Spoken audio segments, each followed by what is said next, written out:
अगर मैं आपसे कहूं कि बेहद क्यूट दिखने वाले पेंगुइन्स हमारे और आपके लिए खतरनाक साबित हो सकते हैं, तो क्या आप विश्वास करेंगे? शायद एक वक्त के लिए तो नहीं। इतना ही नहीं, आप कहेंगे कि ये क्या मजाक करते हो साहब।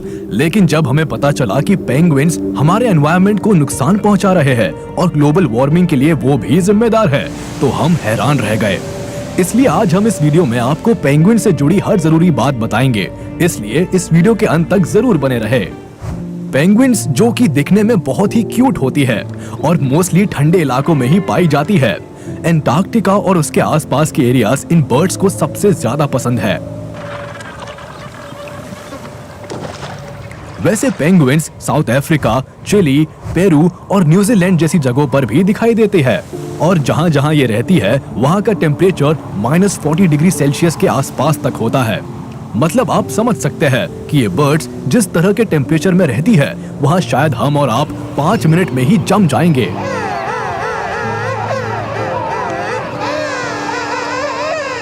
वैसे गौर करने वाली बात तो ये है कि पेंगुइन्स बाकी बर्ड्स की तरह उड़ नहीं सकती, पर ये स्विम करने में एक्सपर्ट होती है और पानी में -1.8 डिग्री सेल्सियस टेम्परेचर पर भी स्विम कर सकती है। मतलब ऐसे पानी में हम स्विम तो छोड़िए, अगर उतरने की हिम्मत जुटा पाए तो नानी याद आ जाएगी। एक और खास बात, पेंगुइन डीप सी में 850 फीट तक जा सकती है। गजब की बात तो ये है कि अब तक सबसे ज्यादा डीप सी में स्विम करने वाली पेंगुइन का रिकॉर्ड 1750 फीट है। मतलब हम इतने ठंडे पानी में उतर भी नहीं सकते और ये रिकॉर्ड पर रिकॉर्ड बनाए पड़ी है। वैसे इतना जानने के बाद आपको लग रहा होगा कि ये सिर्फ समुद्र में रहना पसंद करती है, तो ऐसा नहीं है, क्योंकि पेंगुइन्स जितना वक्त पानी में बिताते हैं उतना ही उन्हें जमीन भी भाता है। फूड, अगर बात की जाए पेंगुइन्स के खाने की, तो ये सी फूड और क्रिल्स जैसी चीजें कंज्यूम करती है। लेकिन कई बार पेंगुइन्स खाने की तलाश में leopard seals, sea lion, shark और किलर व्हेल्स का शिकार भी बन जाती है। और यही वजह है कि पेंगुइन्स रात के समय समुद्र के गहरे पानी में नहीं उतरती है। वैसे पेंगुइन्स इंसानों के पास आने से नहीं डरती, यानी कि वो आपको और हमें अपने लिए खतरा नहीं मानती। स्पीशीज, पेंगुइन्स की केवल साउथ हेमिस्फीयर में ही 45 स्पीशीज पाई जाती है, जिनमें से एम्परर पेंगुइन दुनिया भर में पाई जाने वाली पेंगुइन्स की सबसे बड़ी स्पीशीज है, जो 48 इंचेस तक बड़ी हो सकती है और इनका वेट 22 से 45 किलो तक हो सकता है। ये बर्ड्स खुद को गर्म रखने के लिए एक झुंड में रहती है। वही अगर बात की जाए दुनिया में पाए जाने वाली सबसे छोटी पेंगुइन स्पीशीज की, तो उसका नाम ब्लू पेंगुइन है, जो लंबाई में महज 10 से 12 इंच तक बड़ी हो सकती है और इनका वजन 1.5 किलो तक होता है, जो लगभग 6 सालों तक ही जी पाती है। ये तो बात हो गई दुनिया की सबसे बड़ी और छोटी पेंगुइन की, लेकिन दुनिया की सबसे तेज स्विम करने वाली पेंगुइन जेंटू है, जो पानी में 35 किलोमीटर पर आवर की रफ्तार से स्विम कर सकती है।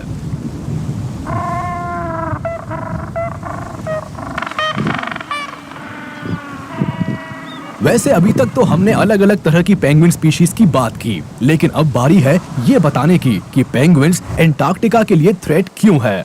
दरअसल साइंटिस्ट ने सैटेलाइट की हेल्प से पेंगुइन्स को देखना स्टार्ट किया है। सैटेलाइट्स एंटार्क्टिका के क्यूवरविले आइलैंड को कवर कर रही है, जहां पर कुछ अजीब तरह के धब्बे पाए गए हैं, जो पहली नजर में जमीन पर बने निशान नजर आते हैं।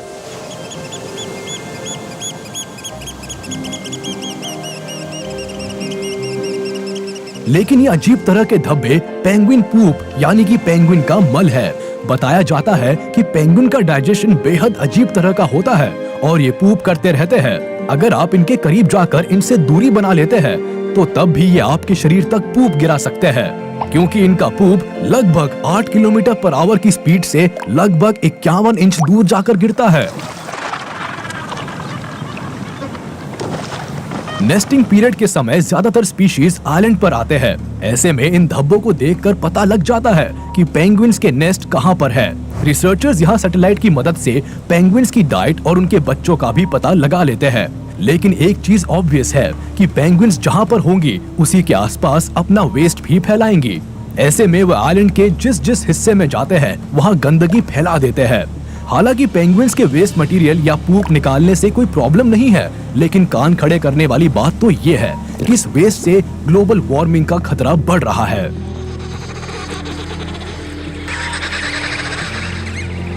Actually penguins nitrogen rich foods खाते हैं, जैसे फिश, क्रिल्स एंड ऑल। और यही सब खाने की वजह से ये बर्ड्स लार्जेस्ट क्वांटिटी में नाइट्रस ऑक्साइड गैस प्रोड्यूस करते हैं, जो कि नेचर के लिए बहुत ही ज्यादा खराब है, क्योंकि इस गैस की वजह से अंटार्कटिका के आसपास ग्लोबल वार्मिंग का खतरा बना रहता है। चिंताजनक बात तो यह है कि पेंगुइन के पूप से निकलने वाली गैस कार्बन डाइऑक्साइड से 300 गुना ज्यादा खतरनाक है, और क्योंकि पेंगुइन्स अंटार्कटिका में लगातार इस गैस को फैला रहे हैं, इसी वजह से ग्लोबल वार्मिंग का खतरा अंटार्कटिका पर सबसे पहले देखा जा सकता है।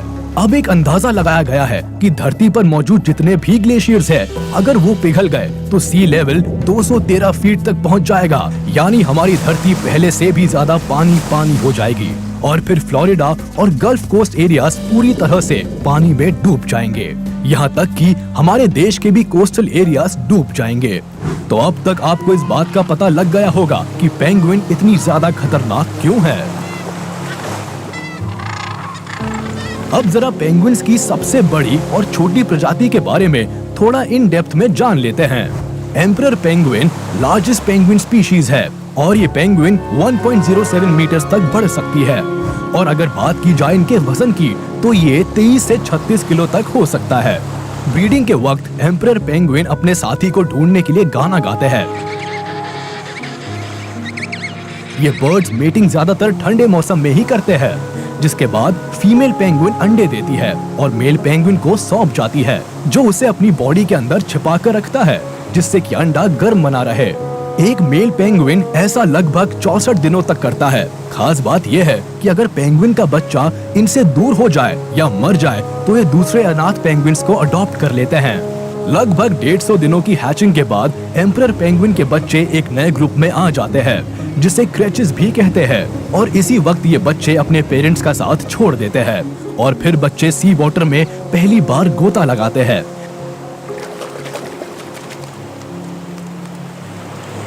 ये सब प्रोसेस दिसंबर और जनवरी के महीनों के आसपास होता है।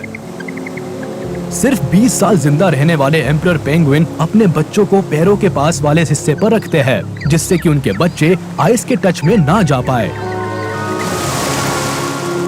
अपनी इसी तकनीक की वजह से इन पेंगुइन के बच्चे शिकारी जानवरों से भी बचे रहते हैं। लेकिन ऐसा नहीं है कि ये बर्ड्स शिकारी जानवरों के डर से पानी में ही नहीं उतरते, बल्कि इससे ठीक उल्टा है। ये खाने की तलाश में अक्सर पानी में उतरते रहते हैं और लगभग 2000 फीट की गहराई तक जाकर खाने की तलाश करते हैं। अंटार्कटिका में पाए जाने वाले पेंगुइन्स ज्यादातर कोस्टल एरियाज में ही रहते हैं, क्योंकि इनको पानी के पास रहकर खाने के लिए ज्यादा दिक्कत नहीं उठानी पड़ती। Little blue penguin, world smallest penguin, दुनिया की सबसे छोटी पेंगुइन स्पीशीज जो कि ब्लू पेंगुइन है, ये न्यूजीलैंड और ऑस्ट्रेलिया में पाई जाती है। ये सिर्फ 33 सेंटीमीटर तक ही बढ़ सकती है और इनका वजन 1 किलो तक हो सकता है। इन बर्ड्स की एज लगभग 6 से 7 साल तक हो सकती है, लेकिन काफी समय पहले एक पेंगुइन 25 सालों तक भी जिंदा रही थी, जो कि बहुत ही ज्यादा शॉकिंग है। आज के समय में इस तरह के पेंगुइन्स की आबादी लगभग 6 लाख के आसपास है। ये पेंगुइन स्पीशीज कोल्ड एटमॉस्फेयर पसंद करती है, और अगर बात की जाए इनकी ब्रीडिंग प्रोसेस की तो ये बर्ड्स 2 to 3 इयर्स की एज से मेटिंग रेडी हो जाते हैं। ये पेंगुइन मई से फेब तक मेटिंग करते हैं, और मेटिंग के बाद ये हर साल लगभग 4 बच्चे पैदा करते हैं। इन नए जन्मे बच्चों के पेरेंट्स लगभग 3 वीक्स तक इनकी देखभाल करने के बाद बच्चों के लिए खाने की तलाश करने निकलते हैं। वैसे नन्हे बच्चे बहुत ही जल्दी बढ़ जाते हैं और लगभग 8 सप्ताह में ही अपना घोंसला छोड़ देते हैं। आपको बता दे कि ये बर्ड्स रेत में गड्ढा खोदकर या फिर चट्टान में कोई होल देखकर वही अपना आशियाना बना लेते हैं। अपनी स्पीशीज की बाकी पेंगुइन्स की तरह ही इन बर्ड्स को भी शिकारी जानवरों का खतरा बना रहता है, और ज्यादातर इनका शिकार शार्क और सी लायन जैसे पानी में रहने वाले जानवर करते हैं।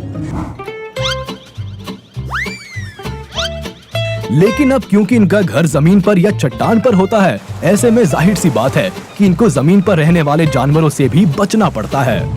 उम्मीद है पेंगुइन से जुड़ा ये मजेदार वीडियो आपको पसंद आया होगा। ऐसे ही मजेदार और इन्फॉर्मेटिव वीडियोस के लिए आप जाते जाते कमेंट में जरूर बताएं कि इनमें से कौन सा पेंगुइन और उससे जुड़ा फैक्ट आपको पसंद आया और सरप्राइजिंग लगा।